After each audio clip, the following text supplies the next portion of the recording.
So what do you most need to succeed at LaSalle?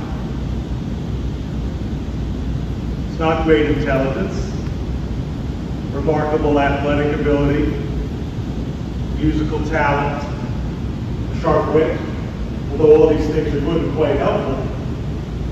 In a word, it's openness. Today you took your first official step on a journey, on a new path. Right? You're now a Lasallian. What starts today is we come together as a community.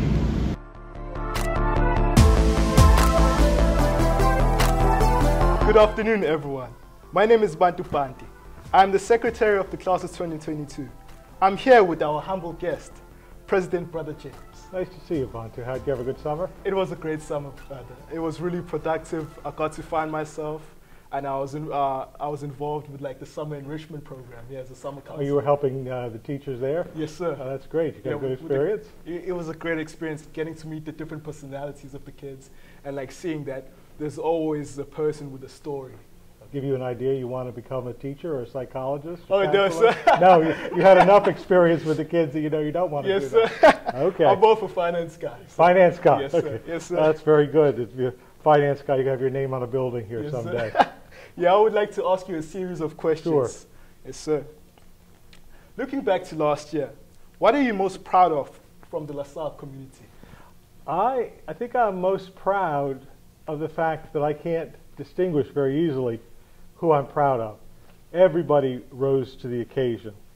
The faculty who pivoted so quickly to distance learning, who learned how to teach in the hybrid, how to pay attention to the 10 kids at home while they were working with the 11 in the classroom.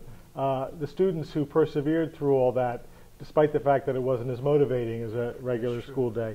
The coaches and moderators who figured out how to do the sports safely so that the teams competed all during the year.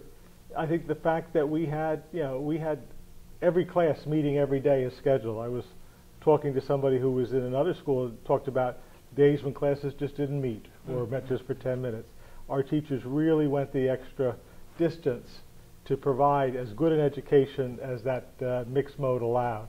And then when we got back to full attendance in March, and even while we were in Hybrid Plus, as you remember, how well everybody cooperated to make it work. Everybody took it seriously enough that they could come back to school and have something like a good time with each other. And I really loved how you guys like made the decisions of like making a hybrid schedule, because there are many schools out there that just went online, and I just really love how you guys and the departments and the staff managed to pull everything through. Right. I think we in the administration, all you do is you have ideas. It's the faculty, the office assistants, the coaches, the counselors, all those people who make them happen. That they take it and say, we're on this LaSalle team and we're going to run with it. Yes, because our teachers were always willing to try. Yes, and that's what made LaSalle successful, even in the hybrid, even during the lockdown of the prior year. Yes, sir. Looking ahead to this school year, what excites you the most about the start of this school year? I think what excites me the most about the start of this year is the freshness of a possible return to normality over time. That, we take so much for granted. I think COVID was a valuable lesson for us in not taking things for granted, in appreciating simply having a routine, having things to do, being busy, not having empty days, having people just to joke around with while you're getting stuff done, friendship, camaraderie, all those things that were challenged.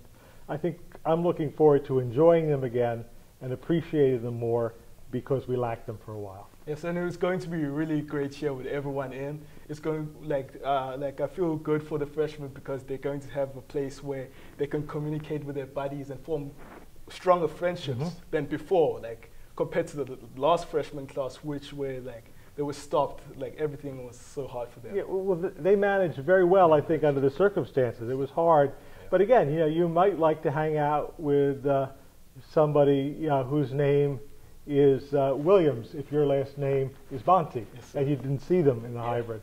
So it'll make the ability to grow relationships that much richer. Yes, sir. For our new students, what does a Lasallian education mean to you? Well, that's a very good question. A Lasallian education, is rooted in faith, has a goal of achieving excellence for the people who are involved, the students and the faculty also. A Lasallian education is an education that's not something I undertake privately, but it's done in community. Both the teaching and the learning are done with adults and students who support each other as they go through the experience. A Lasallian education is also rooted in the paradigm of the brothers, in that, remember, before St. Lasalle, the teachers were referred to as masters in French. You were a writing master, a reading master. He substituted the term brother, and that notion of brotherhood, that the teachers are older brothers and sisters to the students they care for, is something that makes the school distinctively Lasallian. Is there anything you would like to say to the student body as we prepare for the new school year? Okay, I think if we're preparing, we're behind because the new school year is here. So what I would encourage you to do is to make the most of the moment, to keep your balance, which is sometimes the most difficult thing because, while we are having a school year with full-on instruction face-to-face, we're not fully out of COVID, so there are things we still need to be smart about. And I think while being smart about them, we can continue to kind of enjoy and relish the relationships that make this school great, pick them up where we left off, either before the summer or if they were somewhat hindered by the 18 months of pandemic, reestablishing them then. I think that what I'd encourage the students to do is remember what you missed and enjoy it twice as much because you've got it again. They have to make the most of the opportunity in order to succeed and follow their dreams. Right. I think it's also like one of those things, if you never missed an opportunity, you probably never appreciated it. You took it for granted. We're in a great position right now where none of us take things for granted. Like even being able to call a friend, go out to get something to eat, be able to go out with all your classmates to a football game. Those things didn't happen for a while. So we don't take them for granted. We appreciate how much they mean and the kind of blessing they are. Yes, sir. Thank you so much, Brother James, for coming along. I really had a great time interviewing you. And viewers, thank you so much and have a blessed day. Thank you, Butler.